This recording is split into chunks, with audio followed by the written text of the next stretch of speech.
You're listening to the Experiencing God Day by Day podcast, brought to you by Blackaby Ministries International.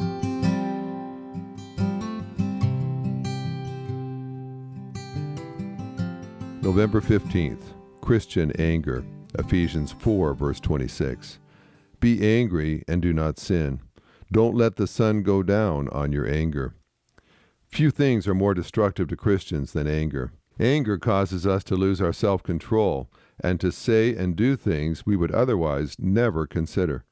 Anger, if allowed to remain, turns into bitterness that eats away at our hearts.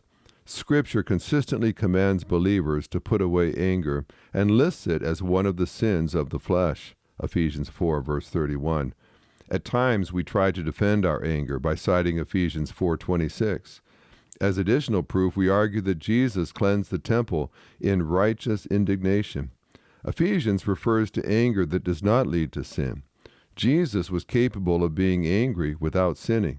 When Jesus cleared the temple, Scripture does not indicate that he was angry. Matthew 21, verses 12 to 14, Mark 11, verses 15 to 18, Luke 19, verses 45 and 46. We must be careful not to justify our anger with Scripture. Ephesians 4, verse 31 commands us to put away all anger. That does not mean that we cease to have strong convictions or lose our desire for justice. It does mean we refuse to allow the sins of others to cause us to sin. Anger does not bring about God's redemptive work. Far more often it hinders what God is working to accomplish.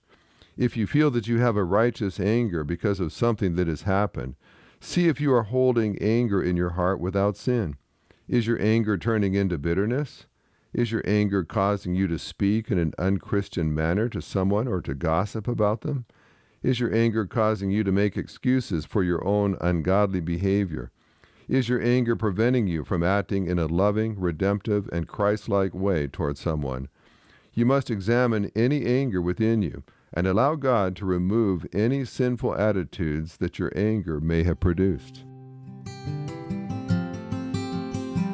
This podcast is based on the book Experiencing God Day by Day by Henry and Richard Blackaby, published by B&H Publishing Group, music by Mark Brown.